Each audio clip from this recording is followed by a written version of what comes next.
ബാർക്കോഴ വിവാദം മന്ത്രി എം.ബി. രാജേഷ് രാജിവെക്കണമെന്നാവശ്യപ്പെട്ട് എം.ബി. രാജേഷിന്റെ ഓഫീസിലേക്ക് യൂത്ത് കോൺഗ്രസ് മാർച്ച് നടത്തി. എം.എൽ.എ. ഓഫീസിലേക്ക് പ്രവർത്തകർ നടത്തിയ മാർച്ച് പോലീസ് തടഞ്ഞു. ബാരിക്കേഡ് മറികടക്കാൻ ശ്രമിച്ച പ്രവർത്തകരെ പോലീസ് ബലം പ്രയോഗിച്ച് നീക്കി.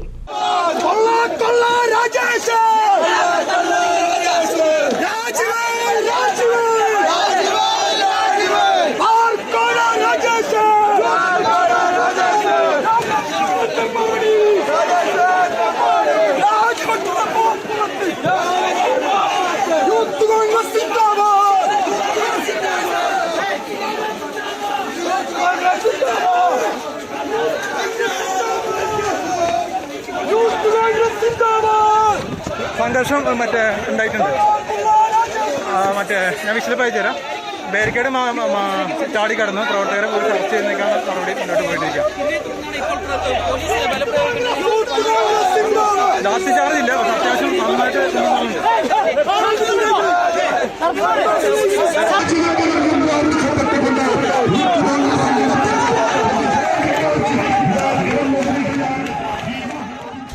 മന്ത്രി എം.ബി. രാജേഷ് രാജിവെക്കണമെന്നാവശ്യപ്പെട്ട് കൂറ്റനാട്ടെ മന്ത്രിയുടെ ഓഫീസിലേക്ക് ജില്ലാ യൂത്ത് കോൺഗ്രസ് കമ്മിറ്റി നടത്തിയ മാർച്ചിൽ പ്രവർത്തകരും പോലീസും തമ്മിൽ സംഘർഷമുണ്ടായി. അറസ്റ്റ് ചെയ്ത പ്രവർത്തകരെ കൊണ്ടുപോകുന്ന പോലീസ് വാഹനങ്ങൾ നേതാക്കൾ തടഞ്ഞു. മുദ്രാവാക്യവുമായി ഏറെ നേരം റോഡിലിരുന്ന് പ്രതിഷേധിച്ചു. ഇതിനിടയിൽ ബാരിക്കേഡ് ചാടിക്കടന്ന പ്രവർത്തകരുമായി പോലീസ് ഉന്തും തള്ളുമുണ്ടായി. യൂത്ത് കോൺഗ്രസ് നേതാവ് റജിൽ മാക്കുട്ടി പ്രതിഷേധ മാർച്ച് ഉദ്ഘാടനം ചെയ്തു.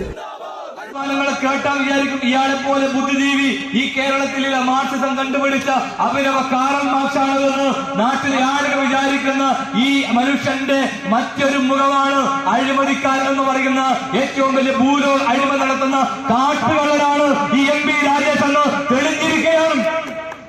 കേരളത്തിലെ സർക്കാർ എന്ന് പറയുന്ന പിണറായി വിജയൻ സർക്കാർ എന്ന് പറയുന്നത് അഴിമതിയുടെ കൂത്തരങ്ങാണ്. മാസപ്പടിക്കും അതോടൊപ്പം തന്നെ കോഴക്കും GST അടക്കുന്ന നാണം കെട്ടവരാണ് ഈ കേരളം ഭരിച്ചുകൊണ്ടിരിക്കുന്നത്. അതുകൊണ്ട് അഴിമതി നടത്താൻ മോന്തായം വളഞ്ഞാൽ 64 വളയുന്നത് പോലെ പിണറായി വിജയൻ തന്നെ മാസപ്പടിയും അഴിമതിയായി കിടക്കാണ്. അതുകൊണ്ട് മുഖ്യമന്ത്രി വാങ്ങുന്ന കോടികൾ പിന്നെ എന്താ ഞമ്മക്കും വാങ്ങിയാൽ അതുകൊണ്ട് കിട്ടുന്ന മന്ത്രിമാർ തങ്ങളുടെ വകുപ്പിൽ വെച്ച് കോടികൾ അടിച്ചു മാറ്റിക്കൊണ്ട് മുമ്പോട്ട് പോവുക. കൂറ്റനാട് ബസ് സ്റ്റാൻഡിൽ നിന്നും ആരംഭിച്ച മാർച്ച് തൃത്താല കൂറ്റനാട് റോഡിൽ മന്ത്രി എം.ബി. രാജേഷിന്റെ ഓഫീസിന് സമീപം പോലീസ് തടഞ്ഞു. NCV news Thrithala.